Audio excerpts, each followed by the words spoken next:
Hello everyone, Helen here. Thank you for coming to join me today and spending a little bit of your time with me. I really appreciate it. I'll sit here and chat to you, and I can imagine lots of friendly faces that I'm sitting chatting to. And yes, I hope you're feeling okay. I'm feeling okay. I've got this ongoing achy arms and elbow problem, but hopefully all the resting and the being gentle with myself and what have you, it's gradually getting better. I don't know, but I'm still not doing crochet, so I'll just leave that to one side for the moment. So I've got just a couple of things to show you today, and then something to share with you. And so yes, shall we do chicken first?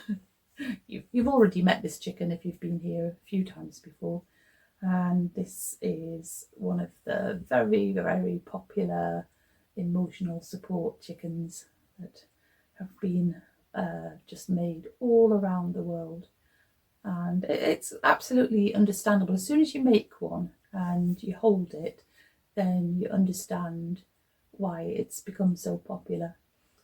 Because it's just exactly the right shape for putting under your arm and just feeling soothed by. So kind of want to stroke it, and it just sits there giving comfort, don't you? Yeah, this is one of 4 that I've made, and 2 of them live here, and a couple of others have gone off to provide emotional support. But I was very, very excited recently when I found out that the people who made this pattern had brought out a mini version called Little Chickie, and it's available on Ravelry to buy the pattern. And so I just had to make one, didn't I? Because it's nice to have a chicken under your arm there, but sometimes you might just want a little bit of comfort in your pocket.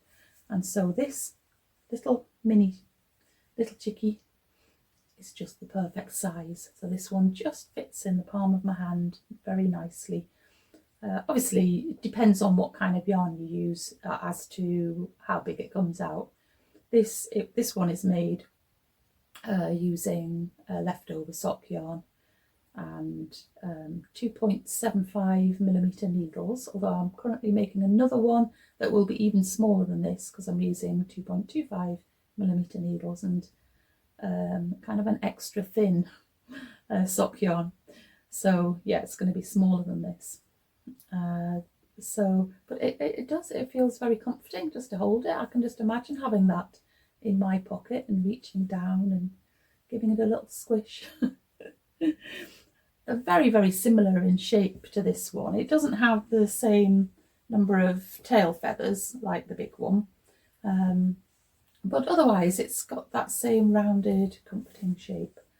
And and another difference is that on the big chicken you actually knit the comb on the top of the head and the what's that bit called, the ruffle.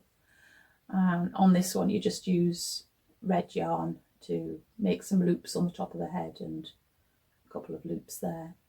And I used tiny black beads for the eyes for this one.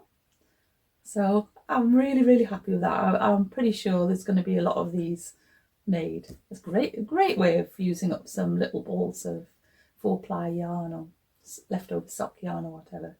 So there we go, the little chickie.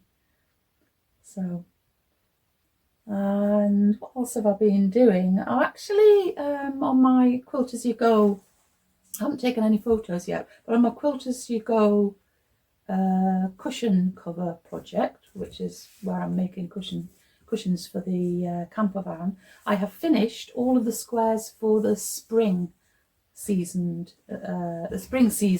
theme, and so that's 36 squares there, and I've already started making the autumn themed ones, and I have cut out all of the fabric for the summer themed side of the cushion, and I've chosen found the fabrics that I've got that relate, oh, can't pick them up, that relate to winter or Christmas.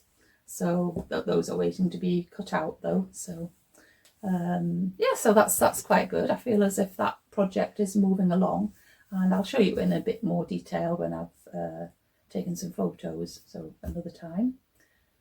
But the other thing that I've finished since I last chatted to you about what I've been making is a lovely accessory for my diary, to add on to my diary cover. Because when I'm away in the camper van and I take this with me, I'm always losing the pen that I write it in it with. So I decided it needed a pen holder, but I wanted one that I didn't need to keep on all the time, that I just put on if I'm away with it. So yeah, so this was the solution I came up with, something that I could just put on when I'm going away and then take off when I'm at home, because at home it's just in my bedside table and I have a pen pot there, so I don't really need it on for that. But anyway, I've made a little video to show you how I made it, so let's have a look at that now.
So I am very pleased with that. That's going to be great. Solve my problem of of not losing the pen anymore. So that's good. So I'm just going to finish today by sharing with you just one thing from this lovely old book of mine. So probably most of you know, unless you're new today. that I love collecting old girls' annuals. And this is a very special one that I got for Christmas, and this is from the year 1888. Actually, it starts in October 1887 and runs to September 1888. And it is absolutely packed with fascinating things. If you like social history, then these annuals are just wonderful. Just a complete treasure box of fascinating information. And so I'm actually going to chat about the annuals a bit more, about the history of them. Another time I'll make a video about that, but for today I've just decided to read you one of the articles that really interested me, that I thought you might like, and it's all about underwear and the latest fashions in underwear. And I have read you from one of my other annuals, I think from 1906, something like that, an article about underwear, but this is even earlier, so this is 1888, and well, I don't know, I just love it, and I hope that you'll enjoy hearing it too. And I will follow it with just a short video of some of the illustrations from this book, not to do with underwear, but just general illustrations, because I love that Victorian artwork that appears in these magazines. So that's got a little bit of music to it as well. And then I'll pop back and say goodbye.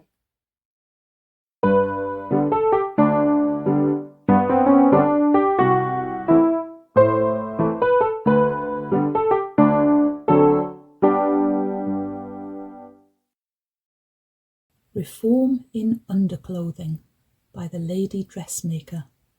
Part 1. There is nothing in which a greater interest appears to be taken by women of all classes at present than in the alterations and reforms in their undergarments, which, inaugurated first in America, have been taken up here in a wiser and more thoughtful spirit. The origins of dress have always been to me a subject of much interest. The chemise, now apparently a doomed garment, has been worn by women from the earliest days, much in its present simplest form, and is in very truth a garment of most unhygienic shape and form. So, if it perish, it is because it has ceased to fulfil the needs of those who live in colder climes than those where its use was first adopted. The wonder seems to be that it has lasted in use so long. The origin of drawers as a part of women's dress is quite modern, and, in my opinion, does not date very much before the year 1800. None of our great-grandmothers wore them, certainly as a rule, and we may guess this even from the portraits of the last century and the early part of the present one, where Reynolds and Gainsborough depict the petticoat in full play, both on little girls and their mothers and elder sisters, made long and very full, for the former to cling round the feet and supply the needful warmth to the limbs. Even for very little children the petticoat touched the ground. From an American paper I cut the following, which shows that the drawers question was a subject of dress reform 70 years ago. My grandmother, says the writer, has been telling me something about how the present styles in women's undergarments came into vogue. When she was a child, no one wore any lower underclothes except stockings. After a while, there came a fashion for pantalettes, which consisted simply of a broad ruffle fastened by a tight band just below the knee. Children used to have 2 sets, white ones for best, and yellow nankeen or calico for everyday wear. She said there was a reason for the fashion for pantalettes, as there is for every decree of fashion. People had begun to think it more sensible to put short dresses on children rather than long gowns reaching below the ankles, and so the extra covering for the limbs was invented. But the presence of a tight band about the leg was objectionable on account of its discomfort, and the remedy for this led to the next step in the evolution of the present lower undergarment. To the outside of the broad ruffle was attached the base of a long acute-angled triangle of cloth.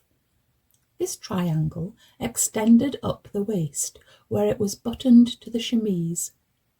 This relieved the pressure from the band, but as the support was one-sided, it caused the ruffle to hang unevenly at times. The only remedy for this seemed to be the adoption of the present form, in which the whole of the lower portion of the body is covered. For a long time, if anybody dared dream of such an innovation, she dared not speak of it. And when at last the bounds were leapt by some courageous woman who donned the first drawers, there was a wonderful hue and cry, compared to which anything in the history of modern reforms is as nothing. Women wear garments like men? Women trying to get into trousers? Horror! Shame! But the reform prevailed. It seems a funny thing that the medical men of that day should have been the foremost among the denunciators of the new garment as eminently unwholesome. Today, after so many years are gone, the battle still rages over the question whether both legs shall be clothed in one garment, or each leg shall have its own to itself. Now, in the matter of dress, there is nothing more difficult to cope with than custom. We have always worn this, or my mother wore just what I do and considered it good, are often considered sufficient reasons to meet you when you urge the subject of some change in clothes which will attend to the health and contribute to the general well-being of the wearer.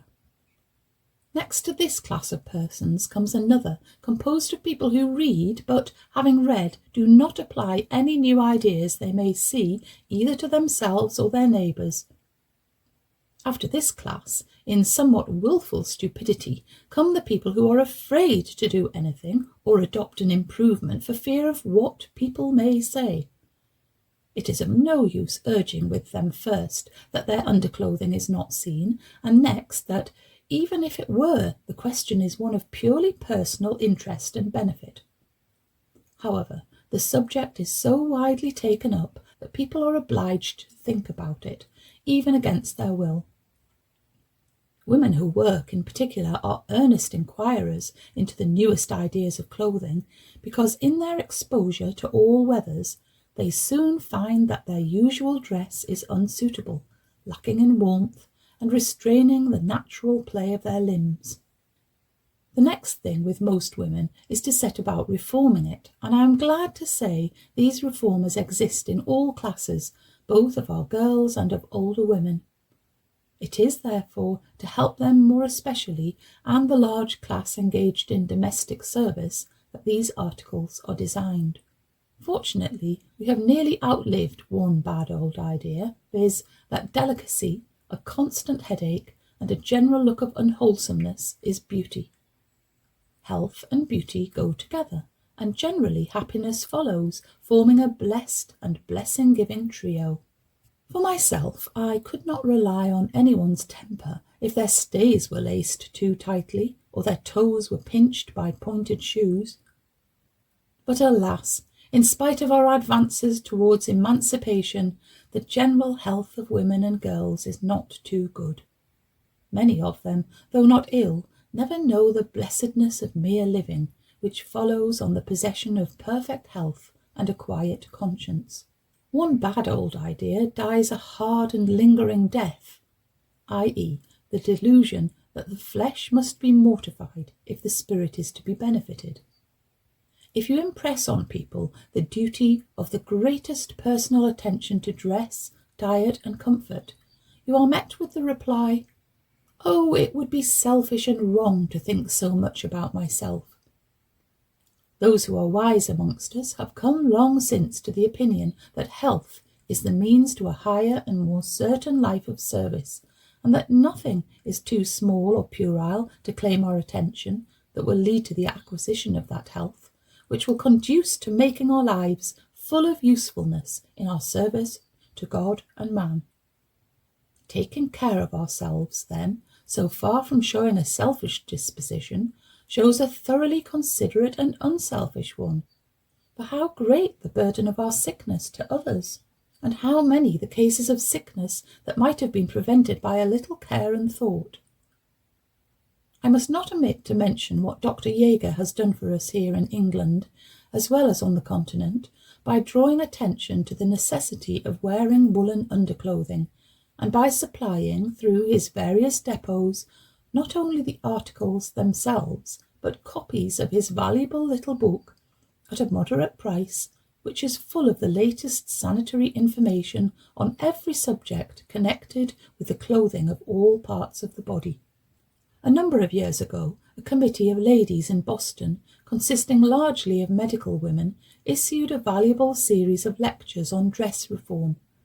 And not only that, but did good service by proposing a series of suitable garments to take the place of those in actual wear. They were the Union underflannel, the chemelette, the emancipation suit, the emancipation waist and dress drawers.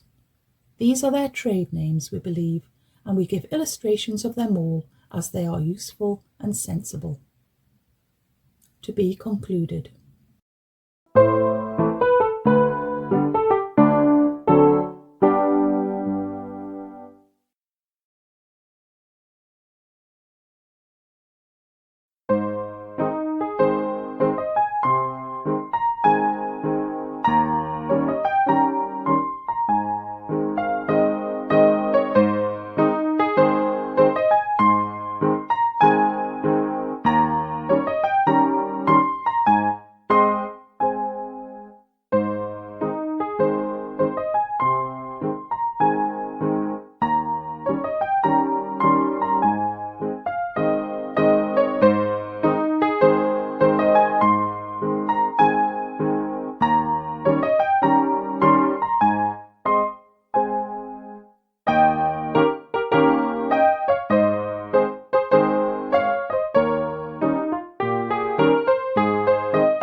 So I do hope you found that interesting, and obviously I was reading you part 1 and there is a part 2, so I will definitely, for those of you who are interested, I shall read you part 2 another time.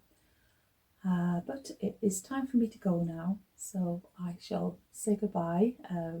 I hope you take great care of yourself and keep nice and busy. I'll be back again very soon. Okay, bye.